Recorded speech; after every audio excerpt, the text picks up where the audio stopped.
E ferrou aí pro Flávio Bolsonaro, o Eduardo também. Ó, a Polícia Federal já descobriu aí quais favores a família Bolsonaro fez para o Workário em troca aí da propina de mais de 130 milhões de reais que o Flávio Bolsonaro pediu e chegou a receber mais de 78 milhões de reais do Workário lá nos Estados Unidos. Acontece que para você configurar propina tem que ter o pagamento de dinheiro e, em troca, alguém fazer algo ilícito para outra pessoa, ou usar o seu cargo para fazer algo, que aí usar o cargo e receber dinheiro para fazer aquilo é ilícito, é propina. Pois bem, já tem, viu? A polícia conseguiu. Antes de eu te explicar tudo isso aqui e mostrar como tá caindo a candidatura do Flávio, tá? Agora a pressão é enorme para ele depois das pesquisas de ontem. A Polícia Federal já descobriu o seguinte: o Eduardo Bolsonaro, ele era deputado e ele fez muita pressão para ser ali o presidente da Comissão de Assuntos de Relações Exteriores. E aí, o Eduardo Bolsonaro, quando fugiu para os Estados Unidos, quando começou a ir para os Estados Unidos e preparar sua fuga, ele saiu ali do cargo e no ano seguinte ele apoiou o Felipe Barros. Felipe Barros, deputado muito amigo da família Bolsonaro. Felipe Barros tinha o contato dele no celular do Workário. Ainda não vazaram mensagens, mas provavelmente veremos muito em breve, tá? Felipe Barros, então, passou ali em contato com o Eduardo Bolsonaro. Vamos lembrar, enquanto o Eduardo Bolsonaro estava fugindo para os Estados Unidos, anunciou lá sua mudança, sua fuga e tudo mais, Felipe Barros ia visitar o Eduardo Bolsonaro pelo menos uma vez por mês, tá? Então eles se viam frequentemente, fora os contatos que devem ter no WhatsApp. E aí descobre-se que a Comissão de Relações Exteriores foi utilizada pelo Felipe Barros para beneficiar o Workário e o Banco Master de todas as maneiras possíveis.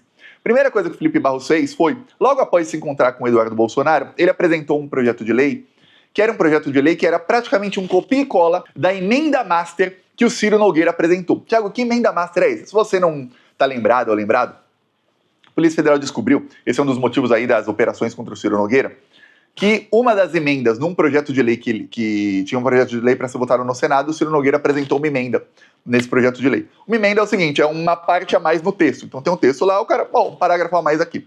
Essa emenda fazia o quê? Aumentava os limites do Fundo Garantidor de Crédito de 250 mil para 1 milhão. O que quer dizer isso, Thiago? Quer dizer que se um banco falir, quem tivesse conta nesse banco com até 1 milhão de reais, o Fundo Garantidor de Crédito, que é um fundo que todos os bancos colocam dinheiro lá, vai cobrir e vai garantir para essa pessoa que pelo menos 1 milhão essa pessoa não perdeu. Se a pessoa tinha 10 milhões no banco, 9 perdeu, 1 não perdeu.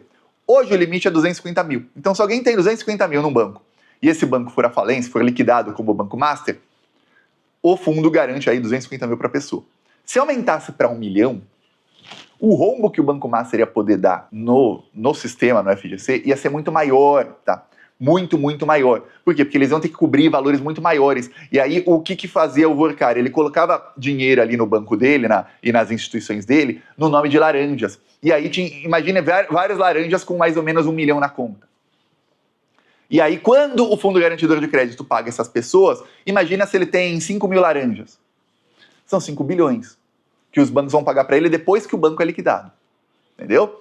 Aí, se é só 250 mil, ele precisa de 4 vezes mais laranjas para conseguir o mesmo dinheiro. Então é isso. E não é só laranja em nome de pessoa física, não. Também pessoas jurídicas em nome de laranjas. O Workário tinha uma enorme rede de laranjas, de CNPJs e tudo mais. Então esse era o esquema que ele estava tentando fazer com a ajuda do Ciro Nogueira. Ciro Nogueira não conseguiu. Aí, logo depois, o Felipe Barros se encontra com o Eduardo Bolsonaro e o Felipe Barros apresenta um projeto de lei que era um copia e cola daquilo. O que se descobriu depois foi que aquela emenda do Ciro Nogueira, o documento, porque o Ciro Nogueira apresentou essa emenda, documento em papel. Esse documento foi impresso nos computadores do Banco Master. Os advogados do Banco Master, nos computadores do Banco Master, redigiram esse documento e imprimiram ali. E a Polícia Federal tem provas de que aquele documento foi impresso ali. Você fala, aí fica ruim, hein, Ciro Nogueira? Aí fica bem ruim. Você recebe dinheiro do cara e aí você faz algo para ele. Pois bem, aí o Felipe Barros apresentou esse projeto de lei. O projeto acabou não indo para frente. Logo depois, o Felipe Barros utilizou o cargo dele ali, também sempre com encontros dele com o Eduardo Bolsonaro, para que ele, como presidente da Comissão de Relações Exteriores, olha isso, ele convidou o presidente da Comissão de Valores Mobiliários, que é uma comissão aí que vê aí sobre bancos, investimentos e fundos no Brasil, para falar sobre o Banco Master. O tema era um tema parecido ali, era sobre como a fiscalização está atrapalhando. Tem fiscalização demais. E aí ele começou a amassar o cara lá, na Comissão de Relações Exteriores. Ele falou, peraí, Comissão de Relações Exteriores. O cara convida o presidente da Comissão de Valores Mobiliários. O que tem a ver uma coisa com a outra? Nada. O que tem a ver o cara discutir bancos e investimentos nos bancos do Brasil, bancos brasileiros no Brasil, e fundos de crédito e fundos de investimentos no Brasil, com a Comissão de Relações Exteriores da Câmara dos Deputados? Nada. Depois ele promoveu 2 audiências públicas para tratar aí sobre casos e projetos de lei que eram do benefício do Banco Master e do Vorcário, diretamente. A Polícia Federal já está sabendo disso, tá? Agora a Polícia Federal está querendo saber, será que Felipe Barros também foi beneficiário do dinheiro do Eduardo Bolsonaro? Ele agiu a mando do Eduardo Bolsonaro, sim ou não? Eles se encontravam durante isso. O Eduardo Bolsonaro, obviamente, vai falar, não, mas o que faz Felipe Barros tem nada a ver comigo. Mas peraí, você indicou ele ao cargo. Você não sabe? Eu vou te explicar. Isso foi amplamente divulgado pela imprensa na época, que na votação para o Arthur Lira e depois para o Hugo Mota se tornar presidente da Câmara, fizeram um acordo que determinadas comissões da Câmara dos Deputados ficariam com o PL, outras ficariam com o PT, outras ficariam com outros partidos.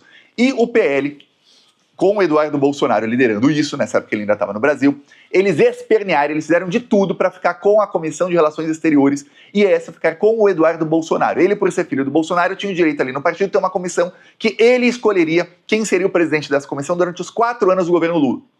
Ou seja, o governo é Lula, mas Congresso Nacional, Comissão de Relações Exteriores é feita por ele. Por quê? Porque aí ele teria como ficar articulando lá nos Estados Unidos para tentar salvar o Jair Bolsonaro da prisão e para depois articular com o Trump. Não deu muito certo as articulações dele, então ele resolveu fugir para os Estados Unidos e aí deixou o homem de confiança dele, Felipe Barros, lá, que começou a atuar com o Vorcário e usar a comissão, que não tem nada a ver com banco e com esse tipo de coisa, com economia, passou a ser utilizada ali pelo Felipe Barros para beneficiar o Vorcário. Você falou, o quê? Então você já tem... Aí logo depois, o Vorcário começa a pagar propina para a família Bolsonaro. Ele falou...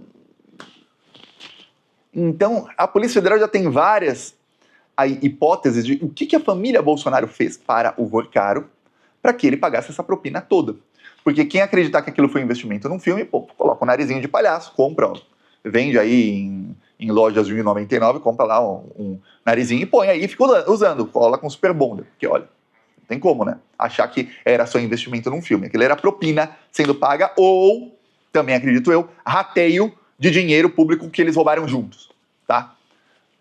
Aí tá piorando a situação do Eduardo Bolsonaro. Para piorar aí a do Flávio, aí começou a ficar insustentável para o Flávio Bolsonaro. Eu vou te mostrar aqui o gráfico da pesquisa divulgada ontem, tá? Da CNT-MDA. Pesquisa que mais acertou em 2022. E é isso que preocupa muito a família Bolsonaro. O primeiro gráfico aqui é o gráfico do primeiro turno. Que aí você vê que tá dando ruim para o Flávio e tá dando bom para o Lula. Vamos lá, gráfico primeiro turno aqui. Com vocês aqui, ó. Eles colocam aqui, ó, Lula, Jair Bolsonaro e Flávio, porque em determinado momento aqui no comecinho era o Bolsonaro que estava na pesquisa. Aí depois mudaram para o Flávio em novembro do ano passado. É engraçado, né? Mantiveram um cara inelegível nas pesquisas até onde deu. Aí, tá bom. Desde que é o Flávio, que foi em novembro, o Lula começou com 6 pontos para cima do Flávio, aí, aliás, em setembro. Aí, em novembro, o Lula abriu 12 pontos para cima do Flávio. A diferença caiu em abril para apenas 9 pontos e agora aumentou para 14 pontos a diferença do Lula para o Flávio. E o que você vê hoje é que, desde a primeira pesquisa em que tem o Flávio até hoje, ele simplesmente não evoluiu. Na primeira ele tinha 30, hoje ele tem 28. Então, 30, 27, 30, 28, ou seja, estagnou, caiu. E o Lula, de 36, foi para 42. Então, o Lula subiu 6 pontos de setembro para cá e o Flávio Bolsonaro caiu 2. Aí você vai aí de setembro para cá e fala, não, mas setembro para cá, Thiago, estamos falando aí de 9 meses, é mês pra caramba. É, mas então, mês pra caramba, e o Flávio Bolsonaro não conseguiu subir. Mesmo depois de ter o apoio formal do Jair Bolsonaro. Isso aqui que mostra 23, são todos os outros juntos, tá? Aí, no caso, são Ronaldo Caiado com 4 pontos, aí tem o Romeu Zema com 2,8, Joaquim Barbosa com 2,3, Renan Santos com 2, Michel Temer com 1,9, Augusto Cury com 1,8. O que essa pesquisa mostra é o seguinte: para o Lula ganhar no primeiro turno, o Lula precisa ter mais votos aqui do que todos esses juntos aí. O que está faltando para o Lula é menos de 1 ponto, tá? O que aconteceu foi que outras pesquisas mostram também. A entrada do Joaquim Barbosa faz com que alguns eleitores do Lula migrem o voto para o Joaquim Barbosa. Mais ou menos 1 a 1,5% dos que dizem que vão votar no Lula, aliás, de todo mundo, né, dos votos do Lula, vão para o Joaquim Barbosa.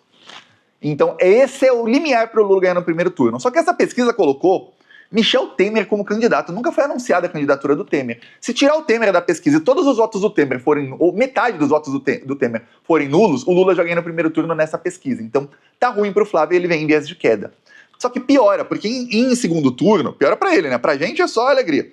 Em segundo turno, o Flávio Bolsonaro também está com uma dificuldade enorme de reverter a sua tendência de queda livre. Em segundo turno, eu vou te mostrar aqui. Lula 49 e Flávio 37. Se você pegar de setembro, era 38 a 46. Eram 8 pontos de diferença em setembro. Chegou a subir para 12, que é a que está agora. Depois caiu para 5 em abril, apenas 5. E aí agora voltou a ser 12, ou seja, o Lula abriu 7 pontos para o Flávio Bolsonaro, comparando a pesquisa anterior. Entre a queda do Flávio e a ascensão do Lula, abriu muitos. Eu peço a sua inscrição no canal, seguimos aqui na luta.